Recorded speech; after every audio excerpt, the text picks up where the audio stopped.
Hey everybody, it's me Seth, and this is another installment to my learning to live in a life that post-combat normal life. I have a new job. I work at an RV store. We sell RVs and boats. I'm a parts dealer. I sell parts and stuff like that. I haven't sold anything yet. I'm still training and I don't get commission, so it's not like a big deal or anything like that.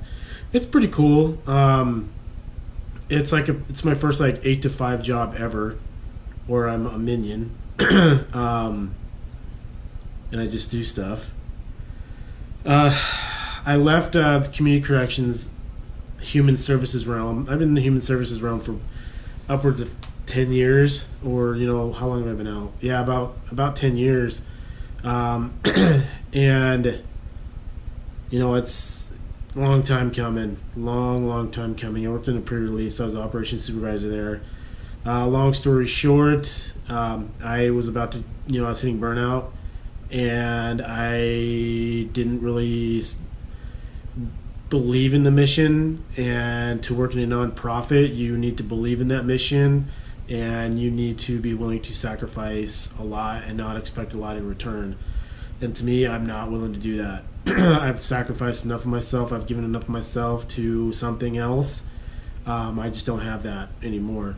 I have plenty of crazy stories about it. Nothing like anything you'd see inside of a jail or anything like that. Well, maybe, but it was a good opportunity, and I really do appreciate it.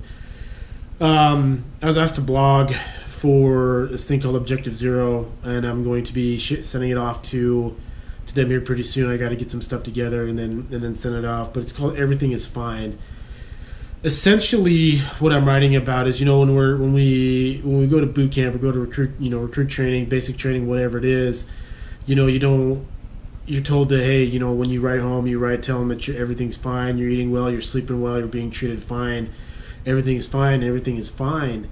Where that translates, though, is when we go in deployment or when we're down range, wherever it is, Iraq, Afghanistan, places where you can't really talk a whole lot about.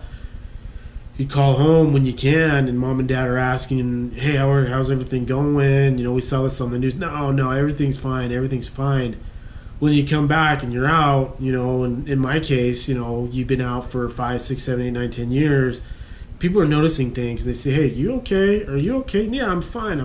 But, for me personally, internally, it's like I had 2 big-ass monsters just fighting each other, and, good and evil. What's going to happen? Who's going to win today? Who's going to win the battle today? I'm not fine. I'm not. I've got a very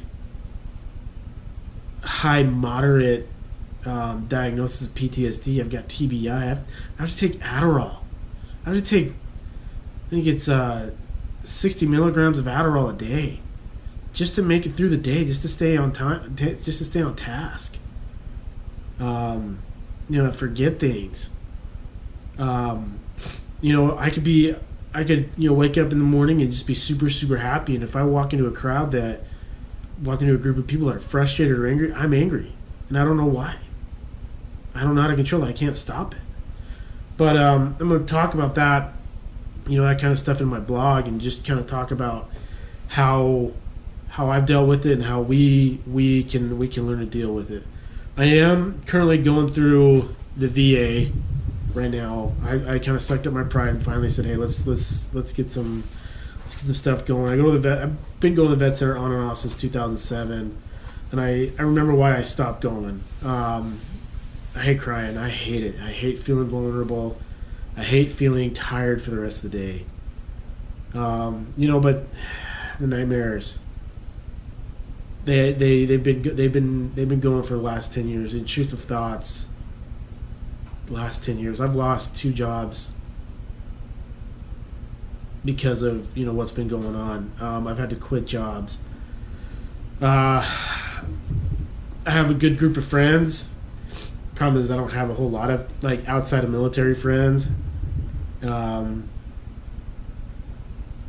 that, even then, a lot of those relationships are pretty strained. Probably because I'm, for lack of better words, I'm kind of an ass. But it's interesting to see what's going to happen. I submitted my paperwork for Service Connection, and I got a response back from the Evidence Center in Wisconsin, asking me what post-traumatic service disorder was, and they didn't even get the complete statement in. It's new addition TBI and something else, and they just put new ADD. Really, people? Really? So I'm hoping it's not too much of a rodeo. Whatever, though, I'll hang on for 8+ seconds, however long. Hopefully I pull a good bull and I get a high score and I can, get a good buckle. Hope you guys had a great new year. I'm looking forward to this year. I really am. And I'm looking forward to seeing where this thing goes. All right. Thanks.